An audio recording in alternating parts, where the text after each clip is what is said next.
ஹரே கிருஷ்ணா. அனைவருக்கும் எங்கள் பணிவான வணக்கம்.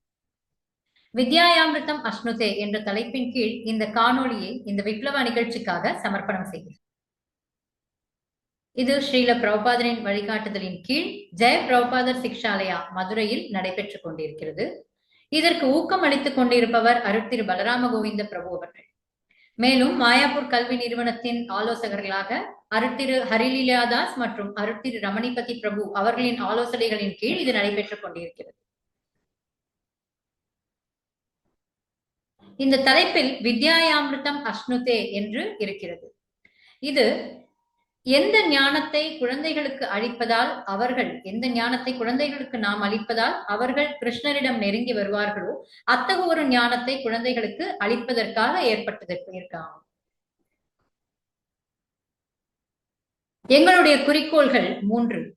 முதலாவதாக குழந்தைகளுக்கு பகவத்கீதை, ஸ்ரீமத் பாகவதம் மற்றும் சைத்தன்ய சரிதாமிருதம் போன்ற உன்னத சாஸ்திரங்களின் அடிப்படையில் ஒவ்வொரு ஆத்மாவும் பகவான் ஸ்ரீ கிருஷ்ணரின் உன்னத அம்சங்கள் என்னும் குறிக்கோளை அளிப்பதாகும். இது சம்பந்தம் என்று அழைக்கப்படுகிறது.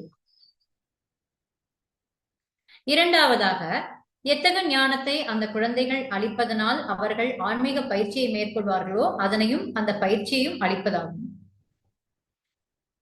மூன்றாவதாக பகவான் ஸ்ரீ கிருஷ்ணரிடம் ஒரு உன்னத இணைப்பை ஏற்படுத்தி அந்த இணைப்பின் மூலம் அவர்கள் வாழ்க்கையின் எல்லா பயிற்சிகளிலும் அவர்கள் அதை சரிவர பராமரிப்பது என்பதாகும்.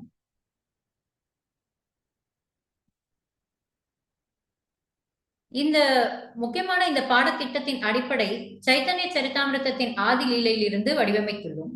சைத்தன்ய சரிதாமிருதம் ஆதி லீலை நமக்கு குழந்தை பருவத்தை பால்ய, பௌகண்ட, கைஷோர மற்றும் யவ்வன என்று பிரிக்கிறது.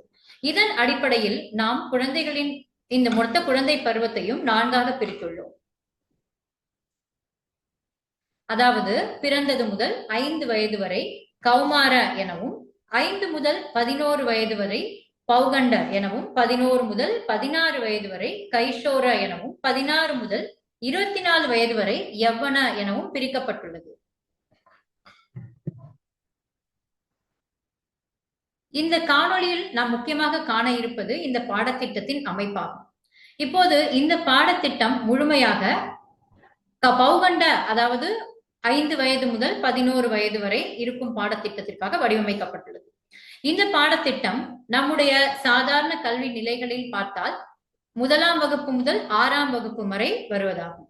இந்த பாடத்திட்டங்களில் இவர்கள் இந்த 6 முக்கியமான பாடங்களை அவர்கள் கற்கிறார்கள். அதாவது வரலாறு, கலை, புவியியல், கணிதம் மற்றும் மொழியியல் இதனை அடிப்படையாக கொண்டிருப்பதாகும். இந்த பாடத்திட்டத்தின் முக்கிய நோக்கம் இந்த 6 பாடங்களும் கிருஷ்ணரை மையப்படுத்தி, கிருஷ்ணரை தொடர்பு படுத்தி அமைந்துள்ளதாகும்.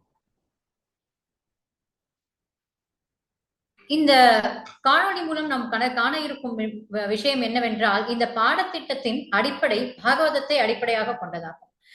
ஸ்ரீமத் பாகவதம் 2ஆம் காண்டத்தில் ஒரு கிருஷ்ணரை தேடும் ஒருவர் எப்போதும் எல்லா நேரத்திலும் எல்லா வகையிலும் அவர் கிருஷ்ணரை தேட வேண்டும் என்று இருக்கின்றது.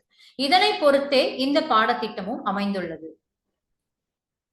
இந்த பாடத்திட்டம் மட்டும் அல்லாது இதனை எப்படி கற்கிறார்கள் என்பதையும் அடிப்படையாக கொண்டதாகும். இந்த குழந்தைகள் தங்களுடைய புலன்களை பயன்படுத்தி வடிவமைக்கப்பட்டுள்ள பொருட்களை கொண்டு கற்கிறார்கள். இது அவர்களுடைய ஆழ்ந்த ஞானத்திற்கு உதவிகரமாக இருக்கும். இப்பொழுது 6 பாடங்களை பற்றி பார்த்தோம். இந்த 6 பாடங்களுமே 3 தலைப்பில் பிரிக்கப்பட்டுள்ளது. அதி ஆத்மீக வித்யா, அதாவது தன்னை வெளிப்படுத்துதல். இது முக்கியமாக மொழி மற்றும் கலையின் மூலம் வெளிப்படுகிறது. இதை பற்றி கூறும்போது நாங்கள் இதை மொழி என்றுதான் அழைக்கிறோமே தவிர்த்து எந்த விதமான மொழியையும் உறுதியாக கூறவில்லை. எனவே அது எந்த மொழியாக இருந்தாலும் அதை அந்த குழந்தை கற்கலாம். இரண்டாவதாக அதிபௌதீக வித்யா. இதன் தலைப்பின் கீழ் வரலாறு மற்றும் உயிரியல் இரண்டும் அமைகிறது. உயிரியலின் கீழ் அவர்கள் தாவரவியலையும் படிப்பார்கள், விலங்கியல் இதனை பற்றியும் படிப்பார்கள். மேலும் அதி தெய்வீக வித்யா, அதிதெய்வீக வித்யாவின் கீழ் அவர்கள் புவியியல் மற்றும் கணிதம் பற்றி படிப்பார்கள். புவியியலில் எல்லா விதமான அணுக்களை பற்றியும் படிப்பார்கள். இந்த பல்வேறு விதமான அணுக்களை பற்றி படிக்கும் போது அவர்கள் அந்த அந்த அணுக்களின் கலவை பற்றி படிக்கும் போது அது கெமிஸ்ட்ரி, அதாவது வேதியியல் எனவும், அது அதனுடைய இயல்புகளை பற்றி படிக்கும் போது இயற்பியல் எனவும் வழங்கப்படுகிறது. இதன் மூலமாக அவர்கள் அனைத்தையும் படிப்பார்கள். ஆனால் அதனுடைய நோக்கம் அது எவ்வாறு இந்த எல்லா கல்விகளும் அதியக்ஞா எனப்படும் பகவான் ஸ்ரீ கிருஷ்ணரின் இடத்திற்கு இட்டு செல்கிறது என்பதையும் அவர்கள் தெரிந்து கொள்வார்கள். இந்த கல்வியின் இன்னொரு சிறப்பம்சம் என்னவென்றால், இந்த பாடங்கள் எதுவும் தனித்தனியாக பிரிக்கப்படவில்லை. இது அனைத்தும் ஒன்றோடொன்று இணைந்து ஒன்றோடொன்று முழுமையாக இது கிருஷ்ணரிடம் இட்டு செல்லும்படியாக அமைக்கப்பட்டுள்ளது. உதாரணமாக வரலாறு என்பதை எடுத்துக்கொள்ளலாம். பொதுவாக வரலாறு இதனை பற்றி குழந்தைகள், அதாவது 1ஆம் வகுப்பு முதல் 6ஆம் வகுப்பு வரையிலான குழந்தைகள் படிக்கும் போது அவர்கள் வாழ்க்கையின் அடிப்படை தேவை என்பது உணவு, உடை, இருப்பிடம் என்பது போல் கற்பார்கள். ஆனால் நாம் இந்த கல்வி திட்டத்தில் அப்படி கூறாமல் வாழ்வு அடிப்படை தேவை உணவு, உடை, இருப்பிடம் என்பதல்ல. அதற்கும் மாறாக நம்முடைய சாஸ்திரம் சொல்வது போல் வாழ்க்கையின் அடிப்படை தேவை இன்பம் என்பதையே, இன்பம் அனுபவித்தல், இதையே அடிப்படையாக கூறுகின்றது. இந்த அடிப்படையில் பார்க்க போனால் ஒரு ஒரு பரிணாம வளர்ச்சியையும் நாம் காணலாம். இந்த இந்த காணொளியில் குறிப்பிடப்பட்டிருப்பது போல இது ஒரு ஆன்மாவின் பரிணாம வளர்ச்சியை காண்பிக்கிறது. ஒரு ஆன்மா உயிரினமாக, அதாவது ஒரு தாவரமாக இருக்கும் போது அது உன்னத வாழ்க்கையின் அடிப்படை தேவையான இன்பத்தை எப்படி அனுபவிக்கிறது என்றால் வெறும் உணவு என்பதை அடிப்படையாக கொண்டு அனுபவிக்கிறது. அப்படி இருக்கும் அப்படி இருக்கும் உயிரினங்கள் அனைத்தையும் அன்னமயா கோஷா என்று நம்முடைய சாஸ்திரம் குறிப்பிடுகிறது. அதற்கும் மேலாக அது விலங்கினங்களாக பரிணாம வளர்ச்சி ஏற்படும் போது அதனுடைய அடிப்படை தேவை உணவு மட்டும் அல்லாமல் இருப்பிடமும் ஆகிவிடுகிறது. சோ அந்த மாதிரி நிலையில் இந்த விலங்கினங்கள் அன்னமயிலிருந்து பிராணமய கோஷத்திற்கு மாறுகிறது. அதற்கும் மேலாக பிராணமய கோஷத்திலிருந்து அது ஞானமய கோஷத்திற்கு, அதாவது மனித பிறவி எடுக்கும் போது அதற்கு அடிப்படை தேவை ஆன அந்த இன்பம் எப்படி இது அனுபவிக்கிறது என்றால் உணவு, இருப்பிடம், இது மட்டுமின்றி உடையையும் தேர்ந்தெடுக்கிறோம். இன்னும் மேல் சென்று இந்த ஞானமய கோஷத்திலிருந்து விஞ்ஞானமய கோஷத்திற்கு வரும்போது இந்த அடிப்படை தேவை, அதாவது உணவு, உடை, இருப்பிடம், இதில் மட்டும் நம்முடைய அடிப்படை தேவை, இதை மட்டும் நாம் இன்பம் கொள்ள முடியாது என்பதை உணரும் ஒரு ஆத்மா அதற்கும் மேலாக ஆன்மீக பயிற்சியை பற்றியும் யோசிக்க ஆரம்பிக்கிறது. இந்த பரிணாம வளர்ச்சியில் பார்க்கும் போது அவர்கள் வரலாற்றில் எவ்வாறு பல்வேறு நாகரீகங்களில் பல்வேறு முறையில் இந்த அடிப்படை வாழ்க்கையின் அடிப்படை தேவைகளை நிறைவேற்றியுள்ளார்கள் என்பதை பற்றியும் குழந்தைகள் படிக்கிறார்கள். எனவே அவர்கள் பல்வேறு வகையான நாகரிகங்களை பற்றியும் படிக்கிறார்கள். அதற்கும் மேலாக